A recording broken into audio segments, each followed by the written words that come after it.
Praise the Lord. सबको जय मसीह की।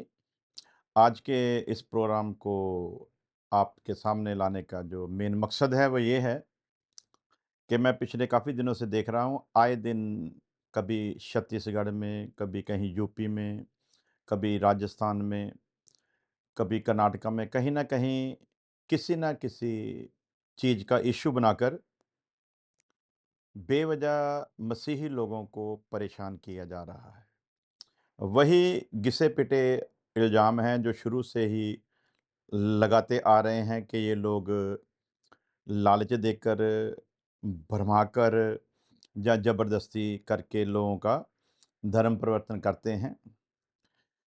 पुलिस भी आती है, कभी-कभी क्रिश्चियन लोगों के साथ पुलिस की ओर से भी ज़्यादती की जाती है, परंतु वहीं पर कहीं ऐसा भी होता है कि कुछ गैरतमंद जो ऑफ़िसर हैं, वो न्याय भी दिलाते हैं और जो क्रिश्चियनों के साथ ज़्यादती करने आते हैं लोग, उनके ऊपर भी वो शिकंजा कसते हैं, इसमें भी कोई दो राय नहीं है।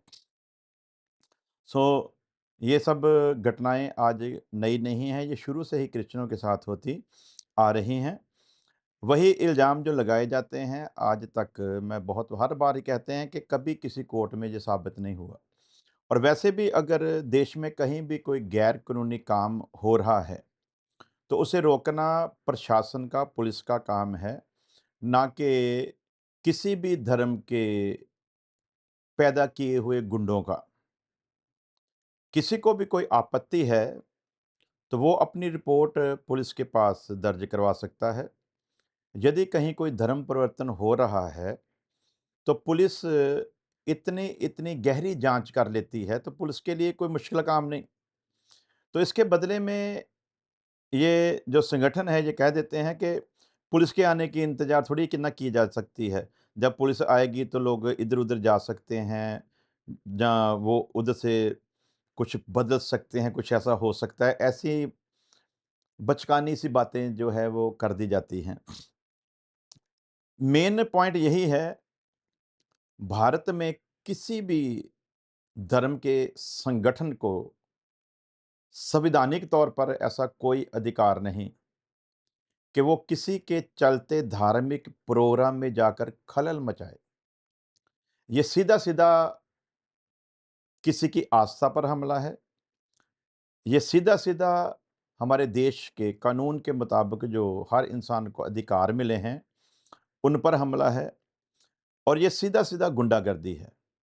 सबसे पहले तो मैं भारत सरकार से ये कहना चाहूँगा कि तुरंत जो बजरंग दल है, उसे आतंकवादी गिरोह जो है, वो घोषित किया जाना चाहिए। क्योंकि उनकी कोई भी गतिविधि आतंकवादियों से कम नहीं। देशभक्ति का मुखौटा पहनने से कोई देशभक्त नहीं हो जाता, या देशभक्ति की खाली बातें करने से या चीखने चिल्लाने से कोई देशभक्त नहीं हो जाता। देशभक्ति दिखानी पड़ती है। सो देशभक्ति नारों में नहीं होती, देशभक्ति दूसरों को तंग करने में नहीं होती कि आप जाओ, कोई नमाज़ पढ़ रहा है, उसे तंग करो, कोई पाठ कर रहा है, उसे तंग करो, कोई अपने धर्म का प्रचार कर रहा है, उसे तंग करो, कोई अपनी इबादत बंदगी कर रहा है, उसे तंग करो। ये आतंकवादियों के काम होते हैं, इंसानों के नहीं, धर्म को मानने वाले लोगों के नहीं। सो ऐसा हर एक संगठन जो कानून को हाथ में लेता है और शरेआम गुंडागर्दी करता है, उन्हें हमारे देश की माननीय उच्च अदालत को भी चाहिए कि उन पर शिकंजा कसा जाए और सरकार को भी चाहिए कि ऐसे लोगों को आतंकवादियों की श्रेणी में लाया जाए।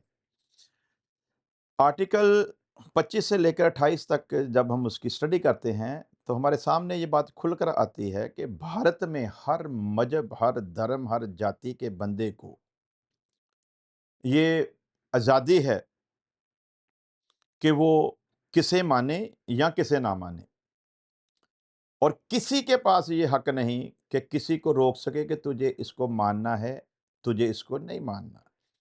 ये हमारे भारत देश की बदकिस्मती कह सकते हैं कि एक धर्म ये तय करता है कि दूसरे धर्म ने क्या खाना है, क्या पीना है, कैसे रहना है, कैसे इबादत करनी है, कैसे पूजा पाठ करना है, कहाँ पर करना है, कहाँ पर नहीं करना। ये ऐसी एक घटिया बात है, जिसे सहन करना बड़ा मुश्किल है। कोई किसी दूसरे के लिए कोई बात तय नहीं कर सकता। हिंदू सूर खाता है, मुस्लिम सूर नहीं खाता। अब हिंदू ये बात मुसलमान के लिए तय नहीं करेगा कि तुम्हें सूअर खाना चाहिए। मुसलमान गाय खाता है, हिंदू गाय की पूजा करता है, अपनी आस्था है। जिसके जो खाता है उसके लिए वो कोई माता नहीं, जो खाता है उसके लिए माता होगी। सो ये तय करना कि किसने गाय खानी है या किसने नहीं खानी, ये कोई तय नहीं कर सकता। आप मानते हो, आप कल को बकरी को भी अपनी बहन मानना शुरू कर दोगे, तो कहोगे कि नहीं ये तो हमारी बहन है भी, इसको भी नहीं खाना। आप कल मुर्गी को अपनी बेटी कहना शुरू कर दोगे और कहोगे कि नहीं इसे भी नहीं खाना। आप कौन होते हैं? आप बनाओ ना, आप उनके साथ रिश्ता जोड़ो, हमको कोई प्रॉब्लम नहीं है। लेकिन आप कौन होते हैं ये तय करने वाले कि हमने क्या करना है, क्या नहीं करना है? बार-बार एक शोर मचता है।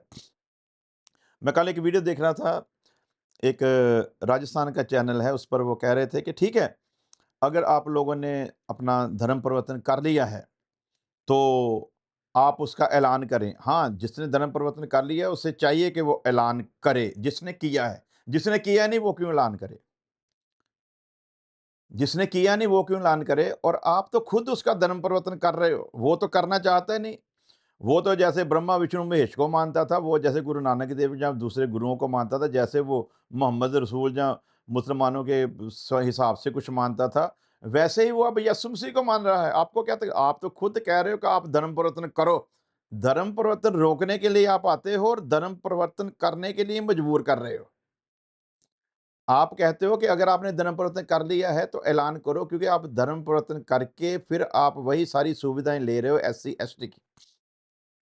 अब जब तक कोई बंदा सार्वजनिक तौर पर ये ऐलान नहीं करता कि मैंने धर्म परिवर्तन किया है, किसी भी हिंदू संगठन, जिनको मैं गुंडा ही कहूँगा, ऐसे गुंडों के पास कोई अधिकार नहीं है कि वो किसी को ज़बरदस्ती ये कह सके कि तुम अपना धर्म परिवर्तन अगर किया है या करो और फिर अपना नाम चेंज करो। किसी के पास कोई अधिकार नहीं है, किसी के भी पास। पहली बात। धर्म परिवर्तन करना है जब मैं ऐलान करूँगा कि मैंने कर लिया है। यदि मैं ऐलान नहीं करता तो मैं अपने धर्म में हूँ। रही बात मानने की, अब आप जब कोई चर्च में जाता है उस पर ये सारी कंडीशनें लगाते हो। मैं सिख परिवार में पैदा हुआ, मेरे घर वाले गुरुद्वारा भी जाने वाले थे, मेरे घर वाले मंदिर भी जाने वाले थे। तब तो ऐसी कोई कंडीशन नहीं थी कि भाई आप मंदिर में आते हो इसलिए अब ऐलान करो कि आप एससी एसटी की कोई सुविधा नहीं ले सकते, क्योंकि आप हिंदू देवी देवताओं को मानते हो, उनमें विश्वास रखते हो, इसलिए आप अब स्वर्ण जाति के हिंदू हो। तो अब आप हिंदू होने के कारण, क्योंकि आप देवी देवता को मान हिंदू देवी देवता को मानने के कारण फिर वो क्या हो गया हिंदू, क्योंकि अगर वो यस्सु मसीह को मानने से क्रिश्चियन हो गया, धर्म के लिहाज से बात कर रहा हूँ, लेकिन क्रिश्चियनिटी धर्म नहीं है असल में। लेकिन आप लोगों ने अब उसको ठहरा दिया कि वो धर्म है, तो उसी हिसाब से चलते हैं। अगर धर्म की ही बात करेंगे, तो धर्म के हिसाब से मैं ऐलान करूँगा कि मैंने क्रिश्चियन धर्म को अपना लिया है। ये मेरी मर्ज़ी है, मैं ऐलान नहीं करता, मैं मानूँगा यीशु मसीह को, मैं चर्च जाऊँगा। आप कौन होते हो मुझको रोकने वाले? आप कौन होते हो? एससी एसटी होते हुए जब मैं मंदिर में गया तब आपको ये ख़्याल नहीं आया, जब मैं गुरुद्वारा में गया तब ये ख़्याल नहीं आया, जब मैं मस्जिद में गया तब ये ख़्याल नहीं आया, जब मैं चर्च में आया तब ये ख़्याल क्यों? तब ये बखेड़ा क्यों? अब आप किसी भी घर में घुस जाते हो, यहाँ पर ज़बरदस्ती जबरन धर्म परिवर्तन हो रहा था, लालच देकर। वहाँ पर आपने कोई नोटों की गठियाँ पकड़ी हैं? वहाँ पर आपने कोई भी लालच देने वाली कोई चीज़ बरामद की है? या आपने वहाँ पर पुलिस को बुलाया तो पुलिस ने वहाँ पर कोई बरामदगी की है? और यदि की है तो क्या सिद्ध हुआ है कि जिस बंदे का आप कह रहे हो कि इनका धर्म परिवर्तन किया है, क्या उन्होंने अपने मुँह से ये बात कबूल की है कि हाँ जी, हमने धर्म परिवर्तन किया और इन्होंने इनके कहने पर किया, इनके दबाव के कारण किया, इनके प्रेशर के कारण किया, इन्होंने हमारे कनपटी पर AK-47 रखी हुई थी इसलिए किया, या इन्होंने हमारे सामने नोटों की गठियाँ लाकर रख दी थी इसलिए किया, जहाँ इन्होंने हमको कोई गुमराह किया था इसलिए कि ऐसा कभी कोई बयान किसी भी आदमी का रिकॉर्ड हुआ? सिर्फ लोगों को भक्ति करने नहीं देना आपने। अभी आप बताओ, आप दूसरों के ऊपर ये कंडीशन लगाते हो कि आप सड़क पर खड़े होकर प्रचार नहीं, क्यों? आपके बाप का देश है। यदि आपके कांवड़ उठाने वाले पूरे भारत में निकल सकते हैं इधर-उधर, तो आप हमसे परमिशन लेते हो?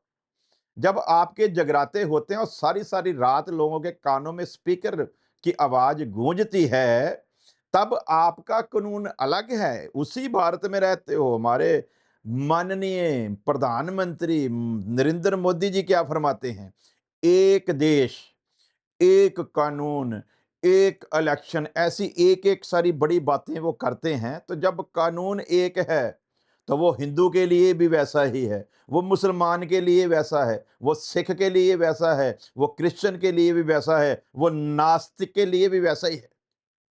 नास्तिक को आप ज़बरदस्ती नहीं कह सकते कि तुम्हें मानना पड़ेगा जिनको हम मानते हैं। तुम कौन होते हो किसी को कहने वाले कि तुम मानो या ना मानो? तुम मानते हो, मानो। हम नहीं मानते, हम मूर्ति को कभी भी अहमियत नहीं देते। हमारे लिए मूर्ति एक मूर्ति है, इससे ज़्यादा कुछ नहीं। आप कौन होते हो कि मूर्ति के आगे सजदा करो? हमारे लिए वो कुछ भी नहीं, नथिंग। और आपके वेदों, ग्रंथों, पुराणों के मुताबिक भी मूर्ति पूजा पाप है। तो आप खुद तो अपने देवी-देवताओं के हुक्मों से उलट जाकर खुद मूर्ति पूजा में लगे हुए पाप कर रहे हो, और वही पाप अब दूसरों को भी कह रहे हो कि करो। तो आप कौन होते हो? कभी हम लोगों ने जगराता हो रहा है, कभी कंप्लेंट की पुलिस में जाकर कि भाई इन्होंने जगराता करना है, अपने घर में करें, अपने आप में करें, अपना कोई साउंड वगैरह ऐसा लगाएँ कि हम डिस्टर्ब ना हो।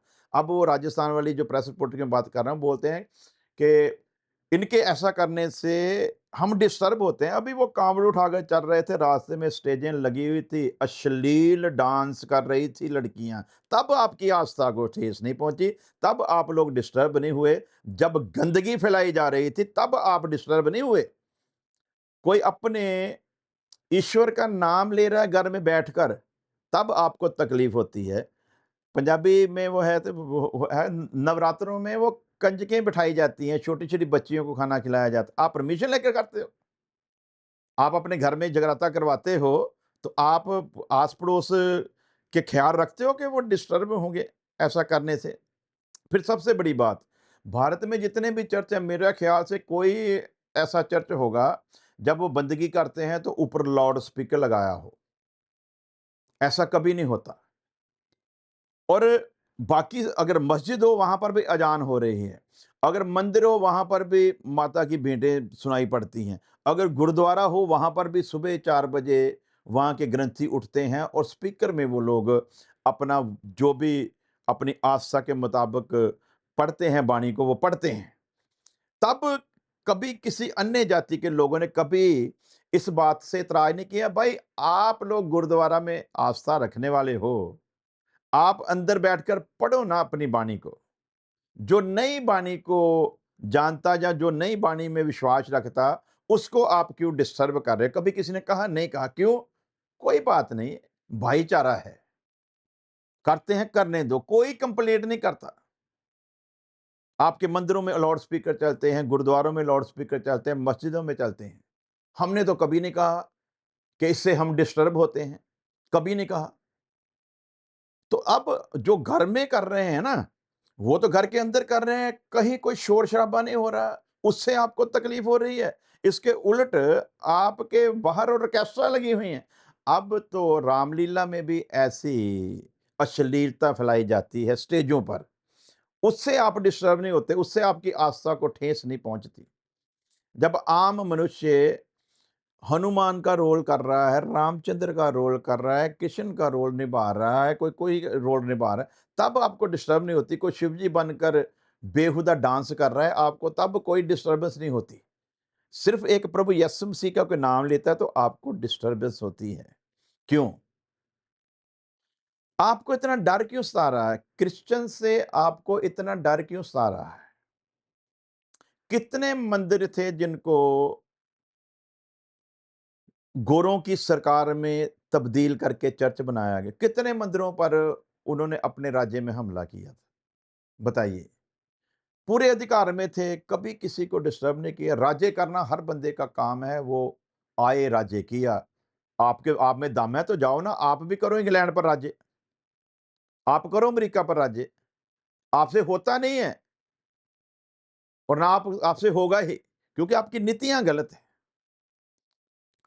इसलिए किसी भी संगठन के पास ये अधिकार नहीं है कि वो कोई अपना पूजा पाठ कर रहा है, वहां पर जाकर कोई गड़बड़ करे, किसी के पास नहीं है।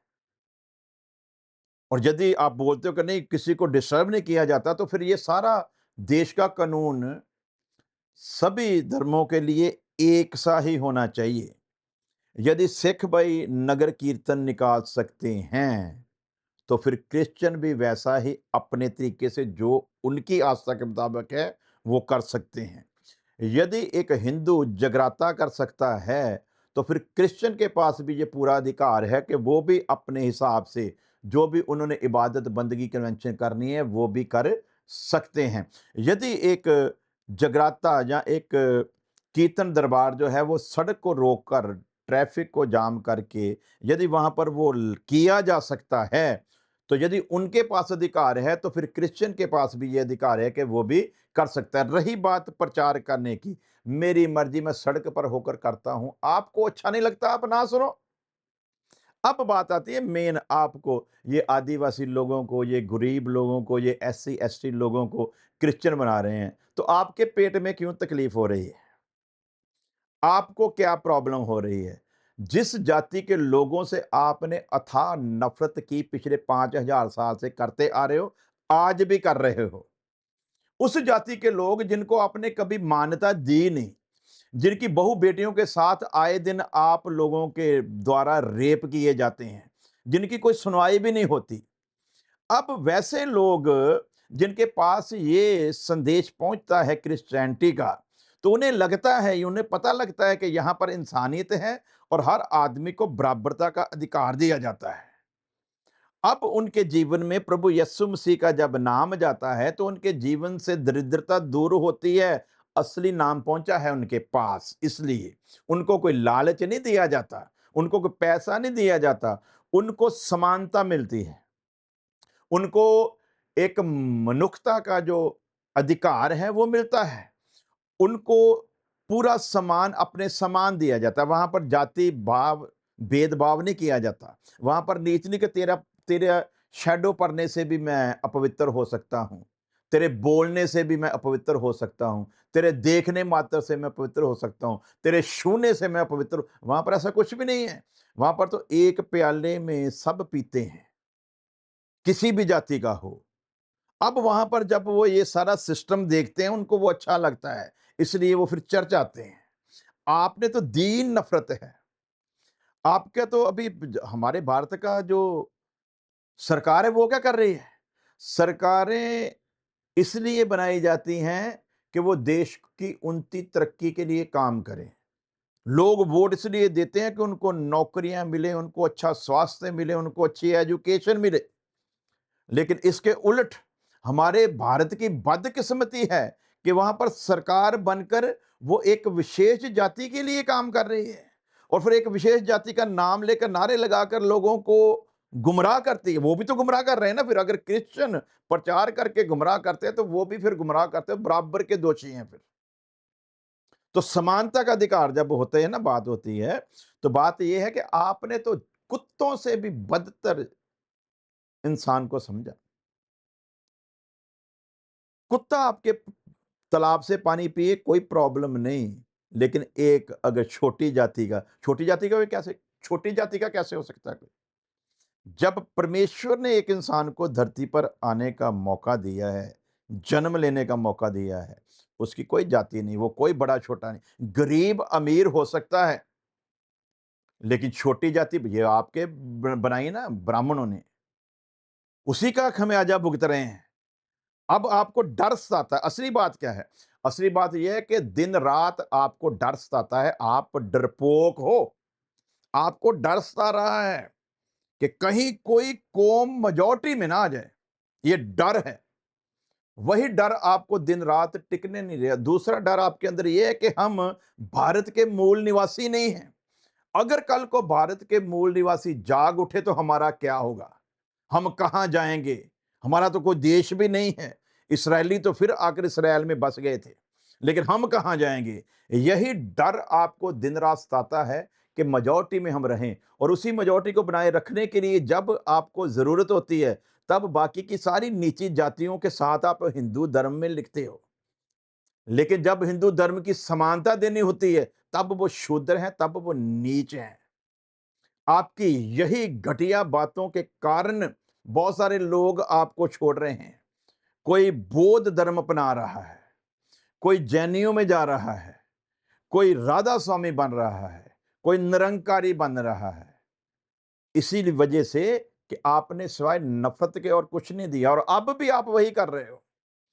आप जो क्रिश्चियन बन रहा है ना, उसको बड़े ही एक राजनीतिक ढंग से उसको जलील करते हो कि ये बिकाऊ है, इसलिए इसने क्रिश्चियनिटी को कबूल किया है। तो आखिरी बात करके समाप्त करता हूं, फिर कहीं बात करेंगे। मुख्य बात कि मैं यदि ऐलान करूंगा कि मुझे क्रिश्चियन होना है, तो मैं एफिडेविट दूंगा, मैं एसडीएम के पास जाऊंगा, मैं टाइम लूंगा, मैं बपतिस्मा लूंगा। वो बातें अलग हैं। वैसे तो सरकार के पास ये भी कोई अधिकार नहीं कि एक विशेष मजहब के लिए ऐसी एक बात रखी जाए। ये भी कानून बनने वाला नहीं, बनना ही नहीं चाहिए। इसका कोई मायना नहीं है। लेकिन चलो कोई बात नहीं, अगर आपको लगता है तो आप ऐसा भी कर, तो तब जब कोई करे तो तब है ना। अब आप करते हो कि जो चर्च, आप चर्च जा रहे हो, आप क्रिश्चियन हो गए हो, आप अभी एससी एसटी की सहूलतें ले रहे हो। भाई वो यीशु मसीह को मान रहा है जैसे तुम्हारे राम को मानता था। वो यीशु मसीह को मान रहा है जैसे वो मोहम्मद को मानता था, जैसे वो मजारों को मानता था। वो यीशु मसीह को मान रहा है जैसे वो गुरुद्वारा में जाता था। तब तो आपके पेट में दर्द नहीं हुआ, तब तो आपने नहीं कहा कि भाई तुम गुरुद्वारा जाते हो। अब पंजाब का सिख जो है वो जनरल कास्ट में आता है, तो तुम भी जनरल हो। तो कितने सिख हैं जो एससी एसटी में आते हैं, कितने सिख हैं जो बैकवर्ड क्लास में आते हैं। तो उन सभी को आपने एक श्रेणी में क्यों नहीं रखा? वहां पर ये सारी बातें जो आपके एलिगेशन है, वहां पर क्यों शुरू नहीं हुए? फिर आप अपने में आ जाओ ना। अब आप कहते हो कि हिंदू भारत में 85% है। 85% कैसे हिंदू है जी? 85% तो मूल निवासी है, 15% आप लोगों वो भी पूरे नहीं हुए। तो अब जब मेजॉरिटी वर्ल्ड में दिखानी है, तो तब उन सभी को हिंदू लिखते हो। तो जब हिंदू लिखते हो तो फिर अधिकार भी बराबर दो। हिंदू है तो एक समान होना चाहिए। तो जब एक समान नहीं तो फिर हिंदू में नहीं। तो सबसे बड़ी बात है, हिंदू हिंदू का शोर मचाते हो, तुम्हारे किसी वेद पुराण ग्रंथ में हिंदू शब्द ही नहीं है। हिंदू शब्द ही नहीं है। तो पता नहीं कहां से आप लोग ये शब्द लेकर आगे हो, जिस पर आप पहरा देने जा रहे हो कि हिंदू राष्ट्र बनाना है। जब हिंदू शब्द ही नहीं है आपके वहां पर, तो हिंदू राष्ट्र कौन सा बनाओगे? सो मैं फिर कहूंगा, कोई भी ऐसा संगठन, चाहे वो बजरंग दल हो, चाहे कोई दल हो, उसे आतंकवादी घोषित करना चाहिए। कब? जब ये सिद्ध हो रहा है कि वो जगह-जगह जाकर खलल मचा रहे हैं। कभी किसी मस्जिद के बाहर जाकर वो मंत्र जपने शुरू कर देते हैं, कभी किसी चर्च में पथराव करते हैं, कभी किसी चर्च की मर्यादा को भंग करते हैं, कभी किसी को रास्ते में रोककर क्रिश्चियन को मारा-पीटा जाता है, कभी किसी मुसलमान को रास्ते में रोककर जलील किया जाता है, कभी सिखों के साथ ऐसा वितकरा किया जाता है। ऐसा सब कुछ करने वाला देश प्रेमी नहीं, बल्कि देशद्रोही होता है, और जो देशद्रोही होता है वो आतंकवादी की श्रेणी में आता है। इसलिए मैं पुरजोर मांग करता हूं भारत सरकार से कि बजरंग दल जो जगह-जगह पर अपनी गुंडागर्दी कर रहा है, आतंकवाद फैला रहा है, इन्हें आतंकवादी घोषित करना चाहिए। सो इतना कहने पर मैं अपनी बात को समाप्त करता हूं। इन विषयों को आगे भी लेकर लोगों के सन्मुख आते रहेंगे। सो परमेश्वर हमारे भारत पर अपनी दया बनाए रखे, और ऐसे मंदबुद्धि लोग जो एक धर्म का सहारा लेकर, आड़ लेकर जुल्म करने के लिए दिन रात प्लानिंग करते हैं, इनको अकल बुद्धि दे, ताकि ये इंसानियत को समझें, और ये समझें कि हमें परमेश्वर की लड़ाई खुद लड़ने की ज़रूरत नहीं। यदि हमारे परमेश्वर में दम है, तो वो खुद लड़ने की जुर्त रखता है। वो तो फूँक मारे तो सब कुछ उड़ा दे। तो आप जैसे कमज़ोरों की उसे लोड़ नहीं, उसे ज़रूरत नहीं है। इतना समझ होना चाहिए, तो खुदा दे आपको समझ। इतना कहते हुए बात को समाप्त करता हूँ।